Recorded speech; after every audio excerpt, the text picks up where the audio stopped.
अन्नी देवानी murder mystery. अरबपति घर की लड़की हनीमून मनाने जाती है मगर लाश बनकर लौटती है। आपने मर्डर मिस्ट्री और सस्पेंस वाली कई फिल्में देखी होंगी, लेकिन जिस घटना की कहानी आज हम आपको बताने जा रहे हैं उसके सामने हर फिल्मी कहानी छोटी लगने लगती है। जितना सस्पेंस इस मर्डर केस में है उतना किसी बॉलीवुड फिल्म में नहीं होता। यह पूरा मामला अरबपति घराने का था, फिर भी कई सवाल अनसुलझे रह गए। हम बात कर रहे हैं 2010 में दुनिया भर में सुर्खियां बटोरने वाले अन्नी देवानी मर्डर केस की। आखिर अन्नी देवानी मर्डर मिस्ट्री क्या है? इस कहानी में कत्ल किसका होता है? कत्ल करने वाला कौन होता है? कत्ल क्यों होता है? क्यों कातिल को सजा होती है? और एक ड्रीम हनीमून ट्रिप कैसे सस्पेंस मर्डर मिस्ट्री में बदल जाता है? चलिए जानते हैं सब कुछ इस वीडियो में आगे। शायद आपने भी अब तक इतने परफेक्ट प्लानिंग के साथ मर्डर की कोई दूसरी दास्तान नहीं सुनी होगी। कहानी शुरू करने से पहले अगर आपने अब तक इस चैनल को सब्सक्राइब नहीं किया है तो जल्दी से चैनल को सब्सक्राइब कर लीजिए और हमारे सभी लेटेस्ट वीडियो की जानकारी पता रहने के लिए बेल आइकन दबाकर नोटिफिकेशन ऑन कर लीजिए। दोस्तों, वैसे तो इस कहानी में एक के बाद एक कई किरदार आते जाते हैं, मगर जो दो सबसे अहम किरदार हैं वो हैं 28 साल की अन्नी देवानी और 32 साल के श्रीयन देवानी। अन्नी देवानी का पूरा नाम अन्नी नीना हिंदोचा था।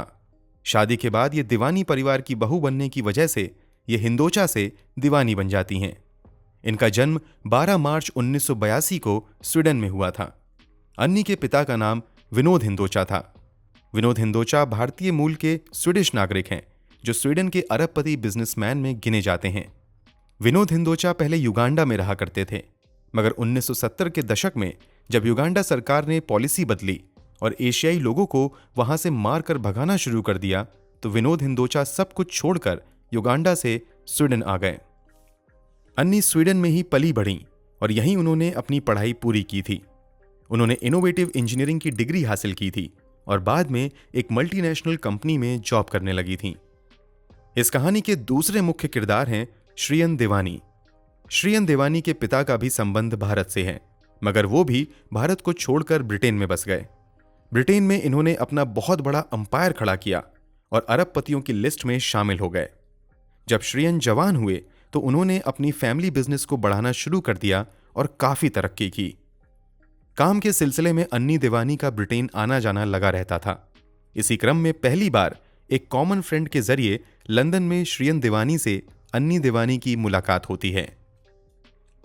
कुछ समय तक दोनों दोस्त बनकर रहते हैं और फिर धीरे धीरे इन दोनों की दोस्ती प्यार में बदल गई। कुछ समय बाद अन्नी देवानी ने अपने इस रिश्ते के बारे में अपने पिता विनोद हिंदोचा को बताया और इधर श्रीयन देवानी ने भी अपने पिता से इस रिश्ते के बारे में बात की। आपसी मेलजोल के बाद दोनों ही परिवार इस शादी के लिए राजी हो गए। शादी की बात फाइनल होने के बाद अन्नी 2010 में स्वीडन छोड़कर यूके में शिफ्ट हो गईं और फिर इन दोनों के परिवार वालों की सहमति से मई में एंगेजमेंट भी कर ली। एंगेजमेंट के बाद सब कुछ ठीक चल रहा था, लेकिन अचानक अन्नी और श्रीयन के बीच रिश्ते बिगड़ गए और बात शादी कैंसिल होने तक आ गई। लेकिन फिर किसी तरह रिश्ता टूटते टूटते बचा और बात शादी तक पहुंच गई। इन लोगों के पास बेतहाशा पैसा था, इसलिए दोनों परिवार ने मिलकर इस शादी को आलीशान बनाने का फैसला किया और पूरा परिवार शादी के लिए मुंबई में आ गया। और फिर मुंबई के मशहूर लेक पवई में इन्होंने 29 अक्टूबर 2010 को शादी कर ली। शादी के बाद सभी ब्रिटेन वापस चले गए और वहां से अन्नी और श्रीयन ने हनीमून पर जाने का प्लान बनाया। बिजनेस के सिलसिले में श्रीयन देवानी अक्सर साउथ अफ्रीका जाया करते थे। उन्हें साउथ अफ्रीका काफी पसंद भी था, इसलिए उन्होंने हनीमून के लिए साउथ अफ्रीका जाने का फैसला किया।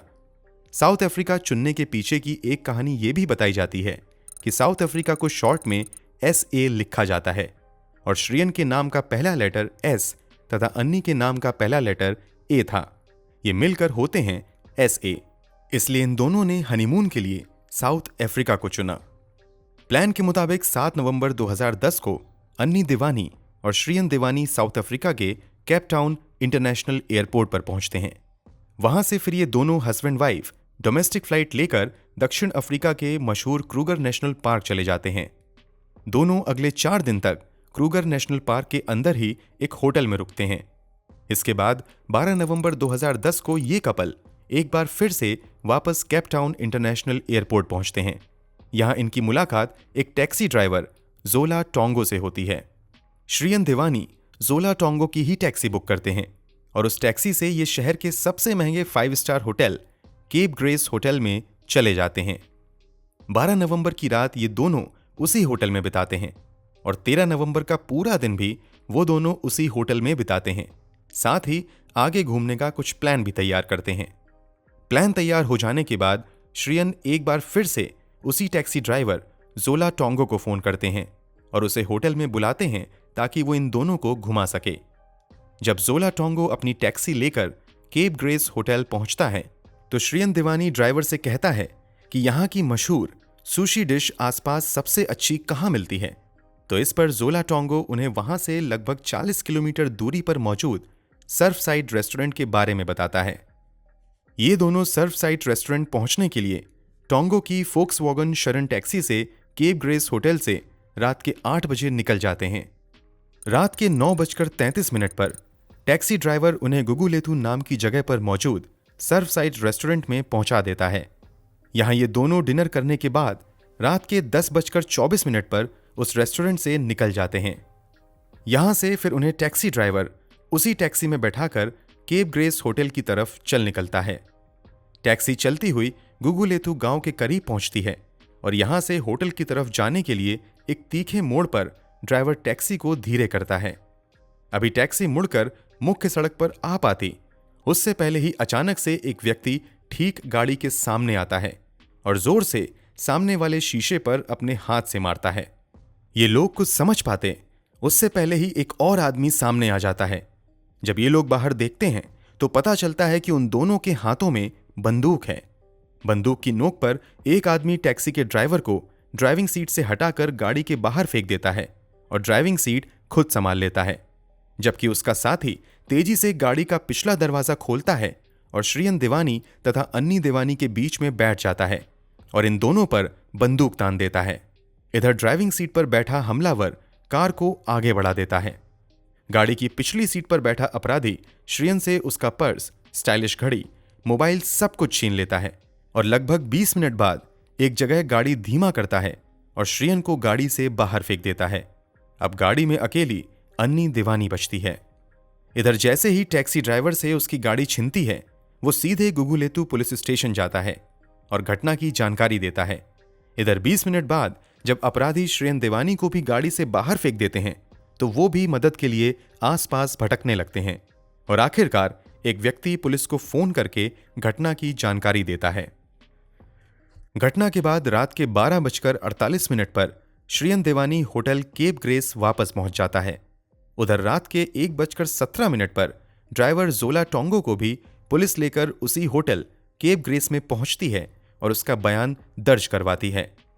श्रियन देवानी का भी बयान दर्ज किया जाता है। दोनों के बयान अलग अलग दर्ज करवाए जाते हैं, फिर भी दोनों के बयान बिल्कुल एक जैसे मिल जाते हैं। ड्राइवर का बयान दर्ज करने के बाद उसे आजाद छोड़ दिया जाता है। शुरुआती जांच पड़ताल में ही पता चल चुका था कि श्रियन देवानी एक अरबपति बिजनेसमैन है। दूसरी तरफ उनकी पत्नी अन्नी देवानी, जो अब भी अपराधियों के कब्जे में थी, वो भी एक अरबपति परिवार से आती हैं। ऐसे में मामला बहुत ज्यादा हाई प्रोफाइल होने की वजह से साउथ अफ्रीका पुलिस तुरंत कई स्पेशल टीम बनाती है और अन्नी देवानी की खोज में लग जाती है। इधर पुलिस द्वारा स्वीडन में मौजूद अन्नी देवानी के पिता विनोद हिंदोचा को भी बेटी के गायब होने की खबर दे दी जाती है और वो रात में ही साउथ अफ्रीका आने के लिए एयरपोर्ट पहुंच जाते हैं। घटना 13 नवंबर 2010 को रात के लगभग 11 बजे के आसपास हुई थी और अब तारीख बदलकर 14 नवंबर 2010 हो चुकी थी। पुलिस अन्नी देवानी की खोज में लगी हुई थी कि पुलिस की एक टीम को लूटपाट वाली जगह से कुछ दूरी पर फोक्सवैगन शरण टैक्सी खड़ी होने की जानकारी मिलती है। पुलिस तुरंत वहां पर जाती है और उस गाड़ी को अपने कब्जे में ले लेती है। गाड़ी की तलाशी ली जाती है तो गाड़ी के पिछले हिस्से में सीट के नीचे अन्नी देवानी की लाश पड़ी होती है। पुलिस तुरंत लाश को कब्जे में ले लेती है। साथ ही फॉरेंसिक टीम बुलाकर सबूत इकट्ठे किए जाते हैं और गाड़ी को भी जांच के लिए भेज दिया जाता है। अन्नी की लाश मिलने की खबर अन्नी के पति श्रियन देवानी तथा अन्नी के पिता विनोद हिंदोचा को भी दे दी जाती है, जो अब भी अपनी फ्लाइट का इंतजार कर रहे थे। पुलिस को अन्नी के शरीर पर 3 जगह गोली लगने के निशान दिखाई देते हैं। शुरुआती जांच पड़ताल के बाद अन्नी की लाश को पोस्टमार्टम के लिए एक अस्पताल भेज दिया जाता है। इधर रात के 11 बजे अन्नी देवानी के पिता विनोद हिंदोचा भी साउथ अफ्रीका पहुंच जाते हैं। अन्नी की लाश देखने के बाद खुलासा होता है कि उसके पास मौजूद व्हाइट गोल्ड और डायमंड की ब्रेसलेट गायब है, उसकी स्पेशल एडिशन की वॉच गायब है तथा उसके पास जो ब्लैकबेरी का फोन था वो भी गायब है। कुल मिलाकर अन्नी के पास से जितनी भी चीजें गायब हुई थीं, उन सभी की कीमत 5 लाख से ऊपर थी। इधर पोस्टमार्टम रिपोर्ट भी आ जाती है, जिसमें शरीर पर सिर्फ एक गोली लगने के सबूत मिलते हैं। पोस्टमार्टम के दौरान किसी भी तरह के यौन हिंसा या फिर बलात्कार की पुष्टि नहीं होती है। इस तरह मामला साफ था कि यह अपहरण सिर्फ लूट की नीयत से किया गया था। लेकिन सवाल था कि जब लूट के लिए अपहरण किया गया तो फिर अन्नी की हत्या क्यों की गई? पुलिस इसका जवाब ढूंढने में लग गई। अब तारीख हो चुकी थी 15 नवंबर 2010।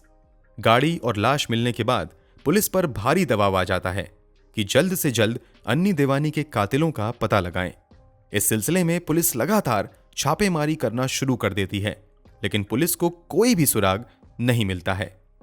इसी बीच पुलिस को ध्यान आता है कि गाड़ी के ड्राइवर ने अपने बयान में कहा था कि सबसे पहले गाड़ी के अगले शीशे पर एक अपराधी ने अपने पंजे से हमला किया था।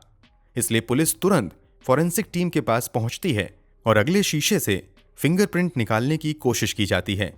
किस्मत से पुलिस को वो फिंगरप्रिंट मिल जाता है। उस फिंगरप्रिंट को फॉरेंसिक लैब भेजा जाता है तथा पुलिस रिकॉर्ड से उस फिंगरप्रिंट की मैचिंग की जाती है। थोड़ी कोशिशों के बाद वो फिंगरप्रिंट पुलिस रिकॉर्ड में पहले से ही दर्ज ओलिले एनगेनी नाम के व्यक्ति से मिल जाती है। ओलिले एनगेनी एक छोटा मोटा क्रिमिनल था जो पहले भी छीन छोर और लूटपाट की कुछ घटनाओं की वजह से जेल जा चुका था, लेकिन इसने कभी भी किसी की हत्या नहीं की थी। पुलिस अब तुरंत ओलिले एनगेनी को ढूंढने में लग जाती है, लेकिन 15 तारीख को इसका कोई पता नहीं चल पाता है। लेकिन पुलिस हार नहीं मानती है और अपनी कई टीम सिर्फ ओलिले को ढूंढने में लगा देती है।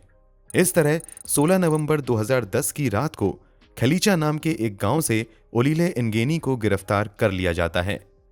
पुलिस पूछताछ शुरू करती है तो ओलिले कहता है कि उसने इस तरह की कोई घटना को अंजाम नहीं दिया है, लेकिन जब पुलिस सख्ती पर आती है तो वो मान लेता है कि उसने अपहरण जरूर किया है और लूटपाट में भी उसका हाथ है, लेकिन उसने अन्नी देवानी पर गोली नहीं चलाई, बल्कि शिवामा डोडा क्वावे नाम के तीसरे व्यक्ति ने बैग छीनने के दौरान अन्नी देवानी पर गोली चला दी थी, जिससे अन्नी की मौत हो गई। अब पुलिस शिवामा डोडा क्वावे को खोजने में लग जाती है।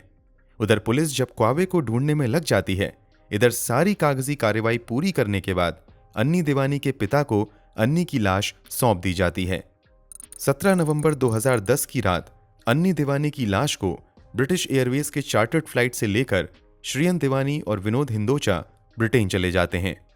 जो अन्नी नई नवेली दुल्हन के रूप में महज कुछ दिन पहले हनीमून मनाने दक्षिण अफ्रीका गई थी, अब वहां से वो एक ताबूत में बंद होकर एक लाश के रूप में ब्रिटेन वापस आ गई थी। यहां धार्मिक रीति रिवाज के अनुसार अन्नी का अंतिम संस्कार कर दिया जाता है। इधर दक्षिण अफ्रीका में पुलिस अब भी पूरी जान से क्वावे नाम के अपराधी को ढूंढने में लगी हुई थी। इसी खोजबीन के दौरान पुलिस को एक मुखबिर द्वारा क्वावे के लोकेशन की जानकारी मिलती है। बिना समय गवाए 17 नवंबर 2010 की रात 1 बजे एक पुलिस टीम बताई गई लोकेशन पर धावा बोलती है और शिवामा डोडा क्वावे को गिरफ्तार कर लिया जाता है। शुरुआती पूछताछ में क्वावे भी हर तरह के आरोप से इनकार करता है, लेकिन जब पुलिस बताती है कि ओलिले एनगेनी ने कहा है कि अन्नी देवानी पर गोली तुमने चलाई थी, तो इस पर क्वावे बताता है कि मैं अपहरण और लूटपाट में शामिल जरूर था, लेकिन गोली मैंने नहीं बल्कि ओलिले एनगेनी ने ही चलाई थी। जब पुलिस क्वावे से पूछती है कि ये सब तुमने क्यों किया, तो यहां पर क्वावे मोंडे बोलोम्बो नाम के एक शख्स का जिक्र करता है और कहता है कि इसी ने मुझे किसी से मिलवाया था और उसने मुझे ये सब कुछ करने के लिए कहा था। पुलिस कड़ियों को जितना सुलझाने की कोशिश कर रही थी, आगे बढ़ते इन्वेस्टिगेशन के साथ ये उतनी ही उलझती जा रही थी। अब पुलिस मोंडे बोलोम्बो नाम के एक शख्स को ढूंढने में लग जाती है। पुलिस अपने रिकॉर्ड में इस शख्स के बारे में जानकारी जुटाने की कोशिश करती है, लेकिन कुछ नहीं मिलता है। थोड़ी तहकीकात के बाद पुलिस को पता चलता है कि मोंडे बोलोम्बो पास के ही कोलोजियम होटल में बतौर रिसेप्शनिस्ट काम करता है। मोंडे बोलोम्बो के बारे में सभी जानकारी जुटा लेने के बाद 18 नवंबर 2010 की सुबह पुलिस उसी होटल में जाती है और मोंडे बोलोम्बो को गिरफ्तार कर लिया जाता है। अब पुलिस ये समझने की कोशिश करने लगती है कि आखिर मोंडे बोलोम्बो की भूमिका इस हत्याकांड में क्या है। इससे पूछताछ का सिलसिला शुरू होता है और जब पुलिस उससे पूछती है कि आखिर तुमने शिवामा डोडा क्वाबे को किससे मिलवाया था, तो बोलोम्बो जिसका नाम लेता है उसके बारे में जानकर पुलिस को झटका सा लगता है। दोस्तों, क्या बताया आखिर मोलोम्बो ने पुलिस को? क्या अपराधी पकड़े गए और क्या उन्हें सजा मिली? जानने के लिए देखें अन्नी दीवानी मर्डर मिस्ट्री का दूसरा भाग। और हां, इस चैनल को सब्सक्राइब करना ना भूलें प्लीज।